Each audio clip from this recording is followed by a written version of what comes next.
বাংলাদেশের মহিলারা দিয়ে সবকিছু সম্ভব, কিন্তু চার ভাই বিয়া করার পরে একসাথে চার ভাইয়ের বউ নিয়ে সংসার করা একদম সম্ভব না।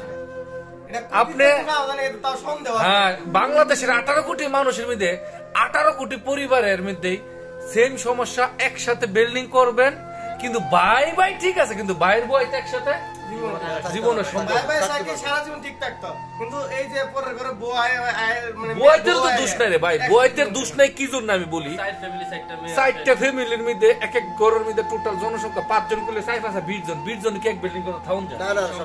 সম্ভব না রে ভাই।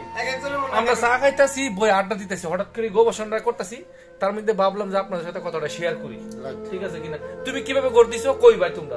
আমরা 3 ভাই, আমরা সেপারেট ভাবে হাফ বিল্ডিং দে আলাদা আলাদা করছি, মানে উপরে 3 চার পাঁচটা বিল্ডিং। হ্যাঁ হ্যাঁ, কি সুন্দর বুদ্ধি দেখছো অবস্থা। না একসাথে পাঁচটা করে চিন্তা ধারণা আছে করলে আলাদাই করব, কারণ কি একসাথে থাকা সম্ভব। তোমরা কই ভাই? আমরা চার ভাই মিলে একটা বিল্ডিং করবা তো ধরা খাইবা, কারণ ভাই বড় দন রক্তের বাদন, যদিও পৃথক কই ঘর বাড়ি টাকা পয়সার কারণ, আর কিচ্ছু না। এইটা ওই ভাই।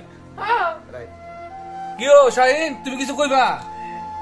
শাহিন তুমি কিছু কইবা নি? ভাই ভাই একসাথে 5 তলা বিল্ডিং দিবা না?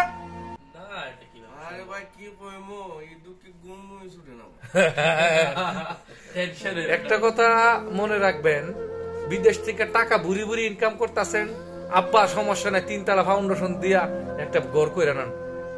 এই উজে এই উবে এই গিয়ারে কইরা নেবেন, ঠিক হই পস্তাবেন সারা জীবন। তবে 5 তলা 7 তলা একসাথে কইরা সাময়িকের জন্য একটা তৃপ্তি আর কি। হ্যাঁ সাময়িকের, সারা জীবনের জন্য একটা ঝামেলা, সারা জীবনের জন্য কলঙ্ক। কলঙ্ক কইরেন না ভাই, করেন না।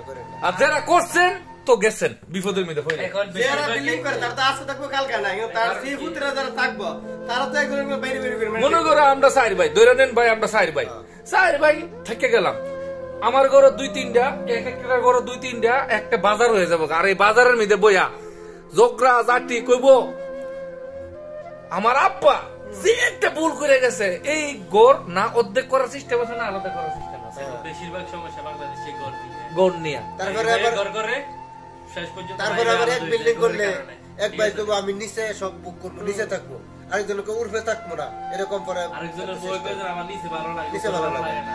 এই 2-4টা করে নিজের অ্যাকাউন্টে রাখেন, 2-4টা করে রাখিয়ে একটা টিন শেড বিল্ডিং দেন, সংসার বাড়িতে বিয়া করার পর আলাদা করে দেন, যে কামো না লাগছে তারা কামো লাগাই দেন, কামো লাগাই দেন। ভাইয়ের দায়িত্ব, 4 ভাই থাকলে 4 ভাইরে লাইনে তুলে দেন, তুলে দিয়ে 4 ভাইরে বিয়া করে দে, ভাই দেখ এখন আমরা 4 জন মাসাল্লাহ টাকা পয়সা কামাইতেছি, হ্যাঁ এখন আমরা আলাদা আলাদা করে ঘর করি, সুন্দর করে 4 কোনাদা 4 বাড়ির 4 কোনাদা 4টা ঘর তুললা, বাড়িতে বাড়িতে সংসার করেন, সারা জীবন সুখে থাকবেন।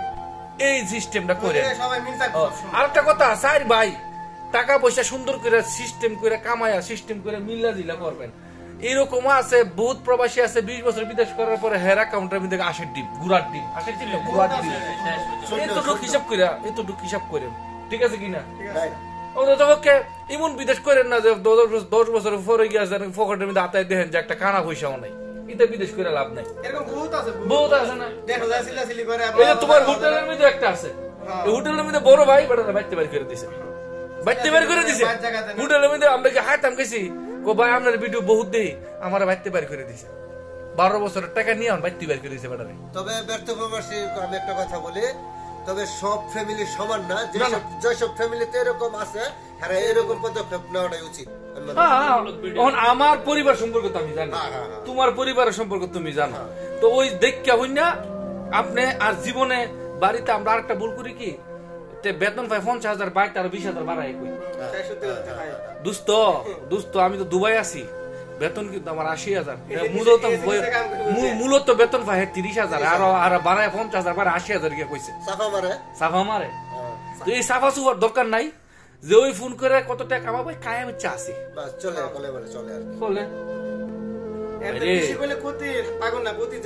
কত টাকা বেতন পান, কি চাকরি করেন এটা কোয়ার দরকার নেই।